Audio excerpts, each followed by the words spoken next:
The Romance of the Third Dimension by Willard Huntington Wright. Photoplay, September 1921. How the photoplay found the artistic goal of all the centuries. The cabinet of Dr. Caligari was really an American triumph. Editor's note. Mr. Wright is recognized both in Europe and America as one of the foremost authorities on painting and aesthetics. He has been intimately associated with the modern art evolution in Europe, and is almost equally well known as essayist, novelist, critic, and editor. It is a matter of record that no picture, not even The Birth of a Nation, ever created quite as much comment, argument, and speculation in 1 month's time as did the Cabinet of Dr. Caligari. It was lavishly praised in most quarters, patriotically banned in some, and hugely talked about everywhere. And why? Because, answer the thoughtless, it had such crazy scenery. But why did it have such crazy scenery? To be eccentric, unusual, bizarre? That sort of quest, merely, would have landed it in the cutting room's waste barrel. The wiser heads tell you, with a concluding and all-summarizing nod, that here was the first film exploit of the Futurists, the Impressionists, or the Post-Impressionists. And they let it go at that, considering that that is the beginning and likewise the end of the answer, and that probably the Modernists will get along pretty well in the cinema theater if this, their premiere experiment, may be taken as a criterion. But as a matter of fact, Caligari stirred the film world to its depths neither because it was odd nor because it was German, neither because it was adroit melodrama nor because it was modernistic, but because it was the first sight of land in a motion picture new world, the eastern shore of the continent which has been the quest of every Columbus of the brush, farthest east of that Arcadia of vision, the land of the third dimension. In many of the sets of The Cabinet of Dr. Caligari, one received the distinct impression that the action moved in depth, that the picture, unlike other motion pictures, was not merely a flat performance on a two-dimensional screen. Now, the importance of this achievement may be realized in the answer to the question, what, during its centuries of evolution, has been the chief problem of the art of painting? The achievement of the third dimension.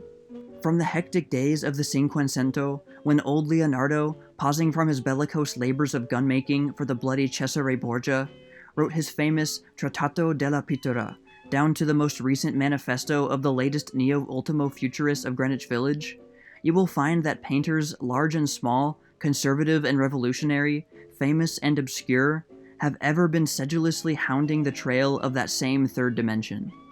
Mere perspective has never been enough. Something more realistic was demanded. During the horsehair settee period of American culture, when all parlors possessed a marble-top center table, a whatnot, a brace of crayon portraits, a cluster of wax flowers under glass, and a carpet-covered rocking chair mounted upon wooden tracks, there was always to be found a stereoscope for the amusement of callers who had exhausted the fascinations of the family album. This instrument of diversion consisted of a species of huge goggles, similar to those now worn by Ford drivers, with a handle underneath, and a projecting bracelet on which was placed a double photograph.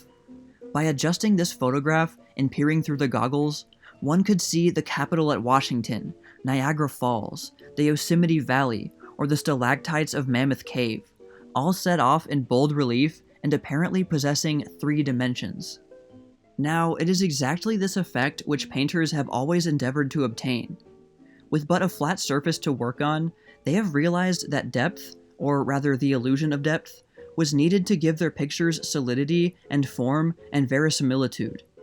They also realized that this third dimension would have to be achieved by optical and other scientific principles applied to the technique of painting. For, in reality, paintings are and can be but two-dimensional.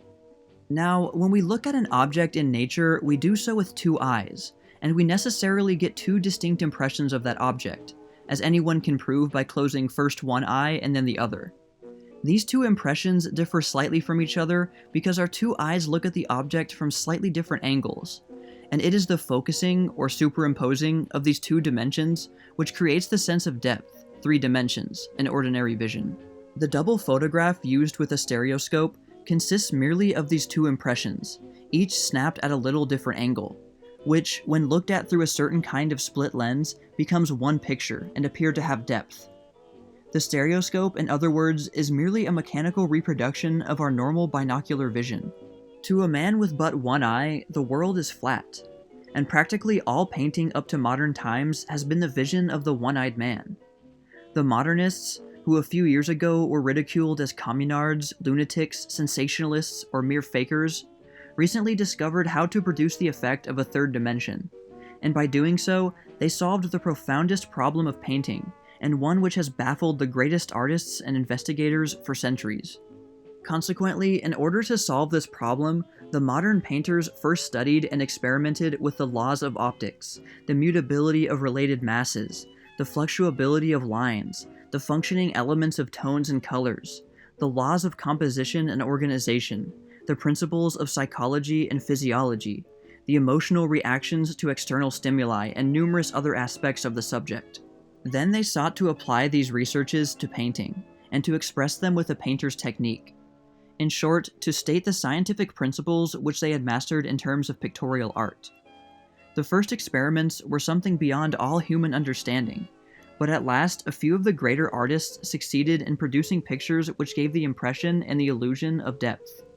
The motion picture producer has, from the first, felt the need of this third dimension on the screen, and has made a few unsuccessful attempts to produce it. But he has completely failed for the simple reason that he has never gone to the men who really knew something about the subject from the pictorial and scientific standpoint. Germany made Caligari, but like the submarine and the first principles of the modern dye industry, Caligari was in Germany, but not of it. The Germans merely took the discoveries of other peoples neglected and faced them with the motion camera. Do you know that today America leads the world in modern painting? With the exception of the few great experimental artists of the past generation, Renoir, Cézanne, Matisse, and Picasso, this country possesses, among its younger men, the truly profound and creative painters of the new art movements, the painters who have gone furthest in mastering the principles of three-dimensional form. Certain arrangements of lines and masses and tones produce certain moods, and a mere set in itself can be made to evoke the exact emotional effect of an action or situation. There are pictorial laws governing these linear and tonal arrangements, just as there are laws governing the projection of atmospheres and dramatic tensities. The different schools of modern painting have determined and developed these various laws, and in America are those who stand highest in their respective lines of artistic research. It is possible to produce an infinitely superior picture to Caligari in our own country now. If the right men were chosen for it, it would possess in a much greater degree the illusion of three dimensions. It would be a dozen times as varied as the Caligari film, for within these shores we have the leading representatives of practically all the modern art schools. Such an American-made picture would not only be more dramatically effective, but it would be more original, more appealing, and more beautiful. It would be as far in advance of Caligari as that picture was in advance of the old-time conventional feature. Its cost would be about 1/3 that of the average super feature today. It would end, once and for all, this silly talk about German invasion and German supremacy. It would set motion picture production ahead 20 years. The escape. The laws of linear and planar intersection are successfully applied here to give vastness and depth as well as tottering peril.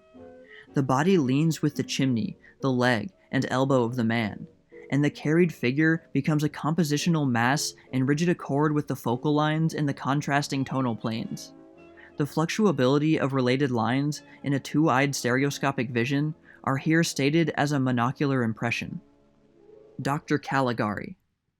In this picture, all the lines in linear directions converge toward Dr. Caligari, and in addition to this exaggerated perspective, a number of optical tricks have been introduced to retard the flow of vision, thus extending the illusion of depth.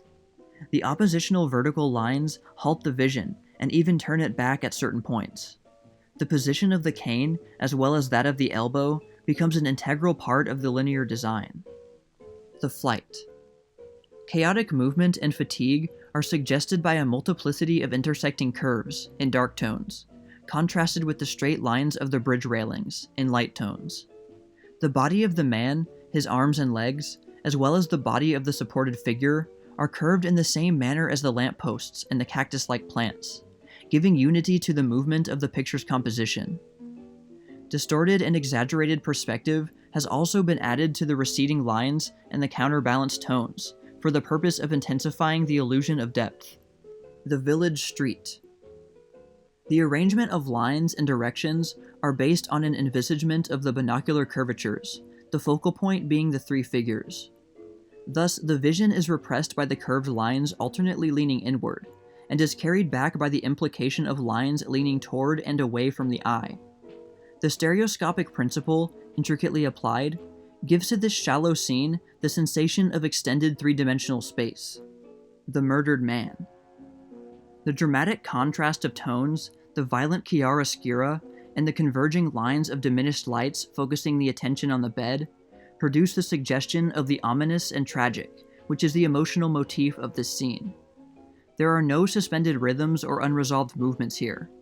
All lines and forms are architectonically static, thus producing a stimulus whose emotional reaction is finality.